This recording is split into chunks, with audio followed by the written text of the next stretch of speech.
الرحمن الرحیم۔ دوستو، آج ہم اسلامک پلیٹ فارم میں آپ سے نیند نہ آنے کی دعا شیئر کرتے ہیں۔ حدیث شریف میں آتا ہے، حضرت خالد بن ولید رضی اللہ تعالیٰ عنہ نے حضور صلی اللہ علیہ وآلہ وسلم سے شکایت کی کہ مجھے رات کو نیند نہیں آتی۔ رسول اللہ صلی اللہ علیہ وآلہ وسلم نے فرمایا، جب تم بستر پر لیٹو تو اللہ تعالیٰ سے یہ دعا کر لیا کرو۔ بسم اللہ الرحمن الرحیم۔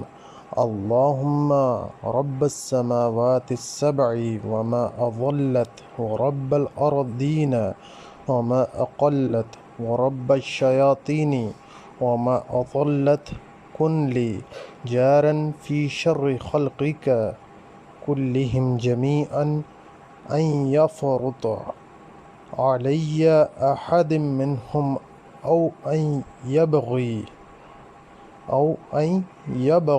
عز جارک وجل ثناؤک ولا الہ غیرک ولا الہ الا انت۔